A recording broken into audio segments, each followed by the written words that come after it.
right now on 5 on your side at 10. A weather first storm alert for Thursday. Most of us see thunderstorms. Some of us will have to contend with severe weather. When, where, and what you need to be most concerned about with these storms. It gives police a bird's eye view. Some say it puts the public's privacy up in the air. The new purchase drawing controversy. A chief concern. Since it looks like candy and looks like snacks, it doesn't look like it's that harmful. Tonight, the call to ban illegal draw getting into the wrong hands. We start tonight with that weather first storm alert. It's calm and breezy right now across the bi-state. Tomorrow, you'll want to stay aware as many of us are under an enhanced risk for severe storms. Good evening. I'm Mike Bush. Kelly Jackson has the night off. Damaging winds could be our biggest threat. Let's get straight over to Chief Meteorologist Scott Connell, who's tracking the development and the timing of the storm. Scott? Mike, we don't have thunderstorms anywhere close to St. Louis right now. In fact, the humidity levels dropped so far off today that not even a concern. But you look into tomorrow and you notice, yes, we are in that level 3 out of 5 risk area for severe weather, with the focus being right over St. Louis and then down to the south and southeast. That's where we think the moisture is going to be coming back, will be very unstable. And so the chances for thunderstorms ramp up as we head into the afternoon, especially mid to late afternoon for St. Louis. We really have that storm alert for our northwestern counties running about 11 o'clock. Here's why. 11 o'clock, you have the thunderstorms just off to our west and northwest. So they'll try to trudge towards Bowling Green, towards Truxton, Hawk Point, back towards Jonesburg and heading down towards Herman. That batch tries to push towards St. Charles. At the same time, additional strong thunderstorms develop farther to the west. There'll be some line that evolves here as we head through the late afternoon into the early evening. And it's along that line, especially the leading edge, where we anticipate seeing some pretty intense winds. 60 to 70 mile per hour wind gusts are not going to be uncommon, we don't think, tomorrow. So the greatest storm threat for the metro area, really that 2 to 6 p.m. time frame, and more likely right during the rush hour. The greatest threat's going to be from those winds. Now, not to say there won't be a bit of hail or maybe an isolated tornado, but you get winds that 60 to 70 mile per hour gusts over a wider area, and then you have the potential for power outages. So that's one of our big concerns for tomorrow as we head into the afternoon hours. We'll track it on a broader perspective coming up in just a few minutes, Mike. And the Weather First team will be here throughout the day tomorrow. Stay alert on air online at KSDK.com, the 5 on your side app, and of course, we'll be streaming on 5+. You can also text the word weather to 314-425-5355, and we'll send a link to your phone. We're following breaking news out of North St. Louis. Right now, police are on the scene of a serious crash near the intersection of Union and Bircher. This is at the overpass Interstate 70. Police confirm a child and an adult were taken to the hospital. We don't know yet the extent of their injuries or what led to this crash. We'll bring you any new details when we learn them both on air and on the 5 on your side app. We've learned a 24-year-old woman from St. Louis died in a car crash while she was away at college in Indiana. Tonight, the family of Sinetta Morgan is honoring her life as police try to figure out what led to the crash. 5 on your side's Brent Solomon just caught up with her family. Brent. Hey there, Mike. A bright light. Those are the words multiple people use to describe the Indiana State University student. Tonight, her family devastated by the tragedy they never saw coming. This was so unexpected, so unexpected. Her mother got the word Tuesday. She was just devastated when the police showed up to her at the door. 24-year-old Sinetta Morgan killed in a car crash in Terre Haute, Indiana, where she attended college. Police say her car collided with another car before veering off of the roadway, striking a large pole. Zinni, as her loved ones called her, grew up here in North City. She graduated from Lift for Life and St. Louis Community College. We are devastated by Zinetta's sudden death. Indiana State University extends our thoughts and condolences to her family, friends, and everyone fortunate enough to know her. We send our thoughts and condolences to Zinetta's family during this difficult time, the president of the university said. She was an only child, but you never would have known she was an only child because she had a big heart of gold. She recently became part of Delta Sigma Theta sorority. Her family says she wanted to go into the mortuary business and loved attending church. In fact, she took her faith with her in a study abroad trip to Ghana. When she came back, she shared the fact that people who had never even heard of God, who would normally not have been worshiping God, she introduced them. Now, loved ones are trying to keep Zenny's mom strong. She's become all too familiar with grief. She has lost her father. 3 years later, she lost her sister. Approximately 4 years later after that, she lost her mom. And a few years after that, she lost her husband. And now her beloved daughter, who this family vows to never forget. One of the happiest people in the family. The other driver in that crash survived. Again, police are still investigating. Zenyatta was set to graduate from ISU later this year. She would have turned 25 next month. Tomorrow, the man convicted in a horrific car crash in downtown St. Louis that caused a Tennessee teen to lose her legs will learn his sentence. A jury found Daniel Riley guilty last month for last year's crash that severely injured Janae Edmondson. The same jury recommended he serve nearly 19 years in prison. Riley's lawyers are requesting a new trial. Just hours ago, we learned a teen missing from St. Charles County has been found safe. During our early evening newscast, we told you how the 16-year-old was last seen leaving his school in Wentzville yesterday afternoon. His car was later found at a gas station on North 13th Street near downtown St. Louis. About an hour after our last report, police announced the teen was found in good health and returned to his family. The Webster Groves Police Department now has some new tools to get a bird's eye view. The department now has drones with special capabilities. New tonight, 5 on Your Side's Laura Barcheski spent the evening with leaders of the new program to learn how they will be used. The Webster Groves Police Department now has 2 drones. One is just like this Mavic here, which they use for training to take to the skies. This is the other drone. It's a Matrice and has the ability to switch from 4K to thermal imaging in seconds. And I can look at a building, I can tell you the hot spot of a building, but I can't see through the walls. Some of the things we see in the Bourne Legacy movies, if you will. We don't have that capacity. So the drone simply is able to detect radiant heat versus background heat. Webster Groves Lieutenant Eric Weimer says there are several ways they'll be able to use these drones, including to help them find missing people or aid in the search for a suspect. Recently we had an incident with a stolen car and someone who ran from the vehicle. We were able to use a drone from another department to help us with looking for that suspect. Captain Stephen Spear wants to reassure residents that a lot of the rules on the ground apply to the air as well. If someone's doing something in their backyard they're not supposed to be doing and they have a fence around the yard, I can't necessarily put a drone up above their yard and say, oh look, I now know what they're doing. I still have to go through all of the obligations for getting a search warrant. Eventually, 4 people on the department will all have a Part 107 drone license. Spear says the footage they capture is protected by the Missouri Sunshine Law and can be requested by residents. Our lieutenant, who's going to be in charge of the unit, will be responsible for conducting random checks of all that footage to make sure that we haven't violated it. And if there is, well then, not only do we have federal laws that give our mandates, but we also have our internal rules and regulations that will hold officers accountable. Reporting in Webster Groves, Laura Barcheski, 5 on Your Side. The drone program will eventually expand to other city departments like Fire and Rescue and Public Works. Well, want to give you an update now on breaking news that we're following out of North St. Louis. Just minutes ago, we learned a juvenile was killed in that crash near the intersection of Union and Berkshire. An adult was taken to the hospital. The crash remains under investigation, and again, we'll bring you any new details when we learn them both on air and on the 5 on Your Side app. Charges have been filed in the shooting death of a Belleville woman. Today, prosecutors charged DeMario Bush with murder. He's a convicted felon who was out on parole at the time of Sunday night's shooting on Ben Lewis Drive. Investigators say the shooting stemmed from a domestic dispute. A federal grand jury has indicted a Fairview Heights man for a sexual assault reported on the Arch grounds. Montel Darrell Boltman is charged with 1 count of sexual abuse. He's accused in an attack that happened at the National Park back on December 6th. If convicted, he could face up to life in prison and a $250,000 fine. Tonight, a group of Missouri police chiefs are calling for the ban of Delta 8. The psychoactive hemp product is legal and unregulated, but it's putting kids in the hospital. 5 on Your Side's Mercedes McKay explains law enforcement's growing concern.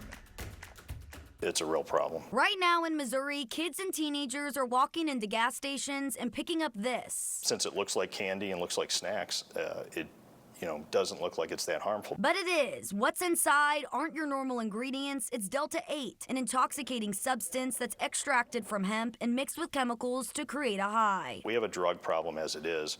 One more intoxicating substance that's readily available, that's easily attained by our youth. We just don't need it. That's why Lake St. Louis Police Chief Chris DiGiuseppe, along with chiefs across the state, are spending their days in Jefferson City, testifying on behalf of Senate Bill 984 and House Bill 1781, which would regulate Delta-8 and get it out of kids' reach. There's a false narrative out there that some of the proponents of the product have been putting out about how it's going to help law enforcement if we really don't have to regulate this stuff, if we don't have to enforce it, and that's just not true. DiGiuseppe is part of the Law Enforcement Legislative Coalition. It's a new organization that unites Missouri police chiefs, representing them on legislative matters that affect public safety. And according to DiGiuseppe, Delta-8 is already causing harm. Just earlier this month, 10 students at Sumner High School in St. Louis got high after purchasing the hemp product at a gas station. 4 of them were taken to a hospital. It is a public safety threat, and we need to get it cleared up. We need to get it banned. It's not just police departments here in Missouri that are trying to put an end to this. Illinois lawmakers are pushing it as well. This is a bill that's moving through the Illinois legislature right now that would ban Delta-8. When I talk to my colleagues in DEA, they tell me that this is one of the most prominent topics that's brought up to them when they do public education. That's why the chief took to Facebook, educating his community on this ongoing problem while pleading to parents for help. We really need the public to support law enforcement, to step up and call our lawmakers and urge them to ban this stuff. Mercedes McKay, 5 on your side. Both the House and Senate bill were voted out of committee, so the bills will now be sent to the floor for debate. New hope tonight for local victims of radiation exposure. The latest push in Washington to pay them for their suffering. Taking your pet to the vet can take a big bite out of your budget. Overall, there was no real top dog. Tonight, we're letting the cat out of the bag on pet insurance policies and other ways to save. Our next weather system already showing signs of life across parts of the plains tonight. Thursday's severe weather threat has us in a weather first storm alert tonight. We're tracking how the storms will move through St. Louis in 7 minutes. A live look tonight at the U.S. Capitol, where there's a new push for federal funding for local victims of radiation contamination.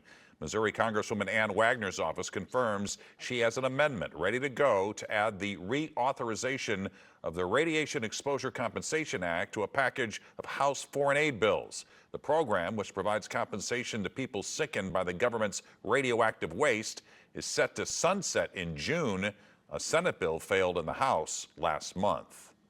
Well, we treat our pets like family members, spending billions of dollars on veterinary bills every year. And if you have pet insurance, it may not cover all routine checkups and emergencies. Tonight, Consumer Reports looks into other ways to save on medical care for your furry friends.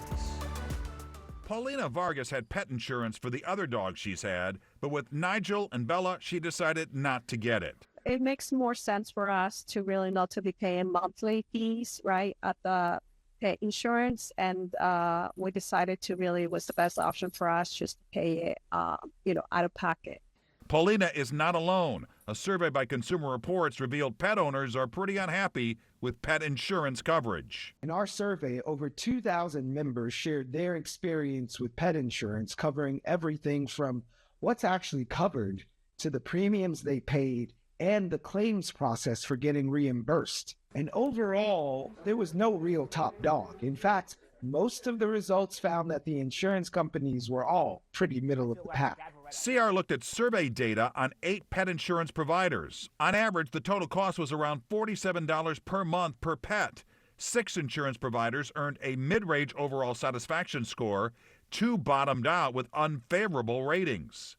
So what can you do to save? Put what you would spend on the insurance premium into a dedicated savings account. Self-insuring by putting away money every month into a direct deposit high-yield savings account that you can draw from should your fur baby need some medical assistance. If you're struggling to afford medical care for your pet, consider a trip to a veterinary college that may offer discounts on everything from checkups to spaying and neutering. And if your pet needs medicine, shop around. it can be cheaper to order medications online from places like Chewy, Petco, PetMeds, and Walmart Pet Pharmacy. We are being very lucky. They're very healthy, and they're happy. Consumer Reports says you can also try telehealth vet services like BondVet and PAWP for non-emergency care.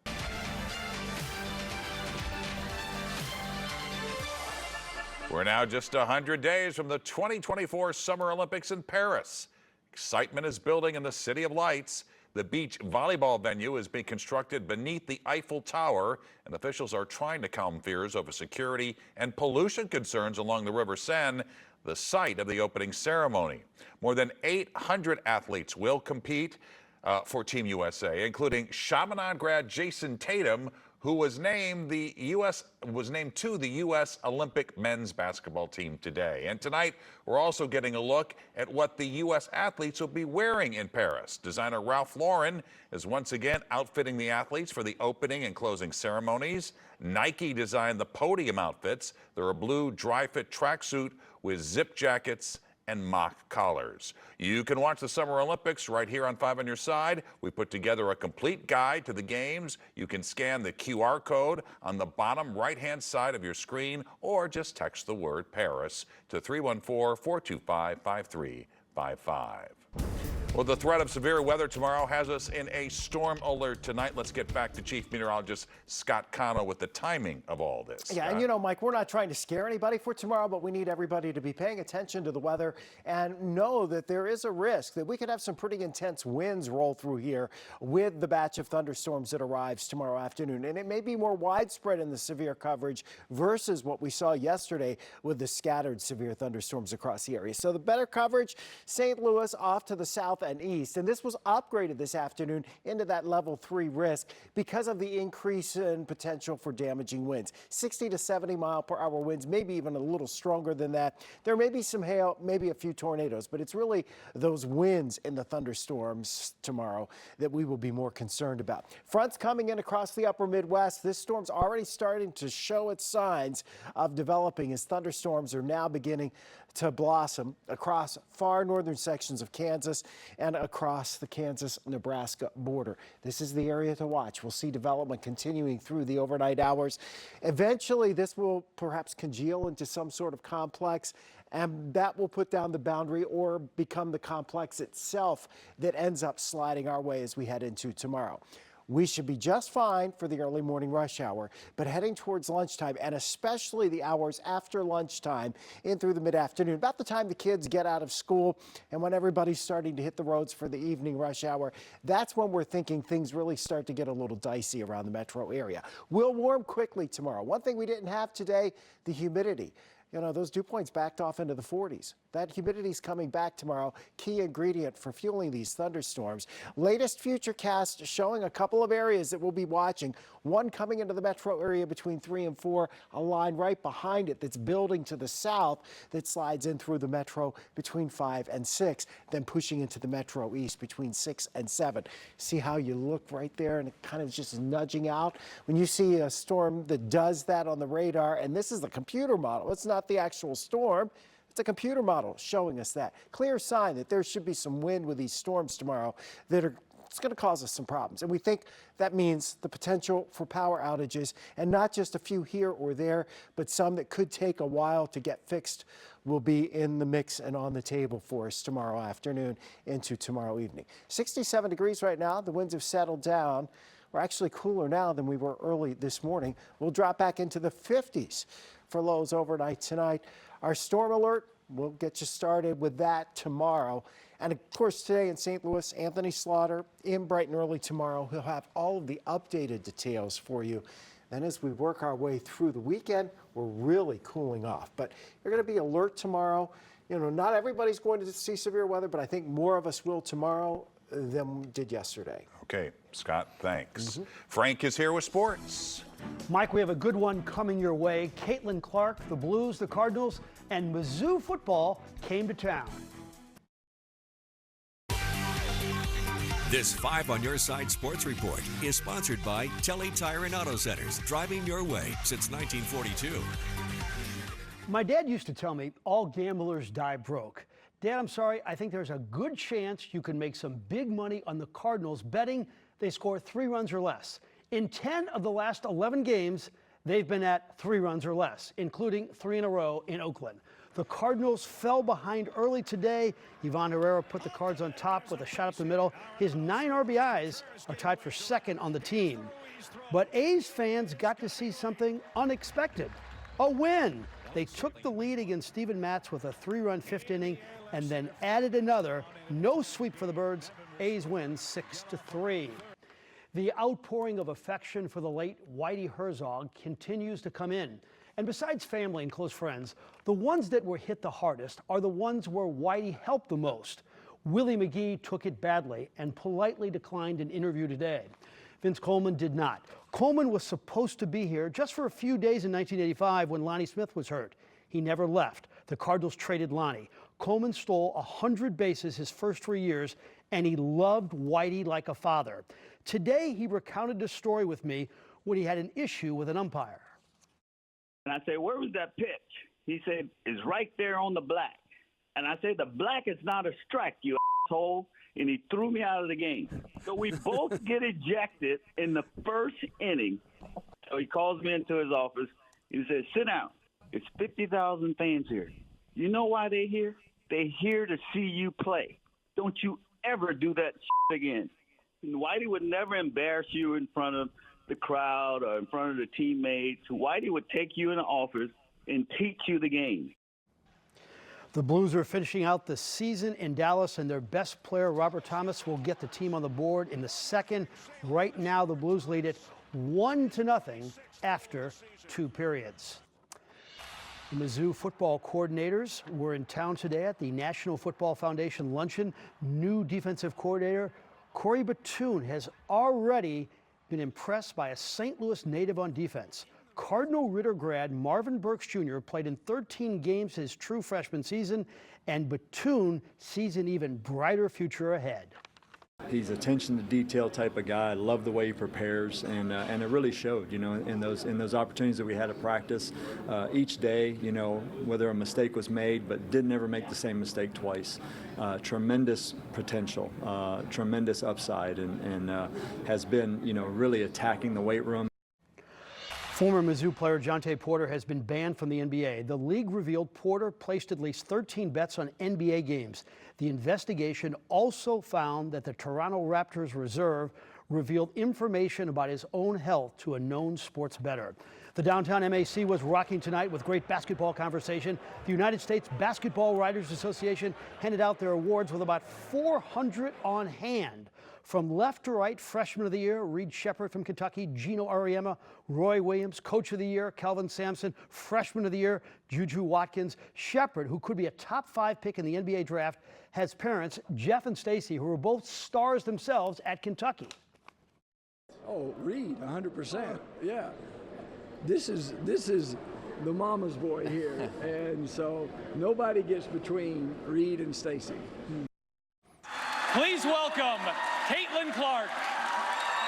The top pick in Monday's WNBA draft got a big welcome at the Fieldhouse in Indianapolis. She'll be expected to turn around the Fever franchise, but she was also asked about her interest in making the Olympic team. Obviously, I would, love to be on the Olympic team and be in Paris in 2024, but, that's not up to me. I think just going about my business and doing exactly what I have done my entire career is the most important thing, and obviously my focus is completely here now, too, and I actually still need to earn my degree, too, so I need to graduate college first, or else my mom might kill me.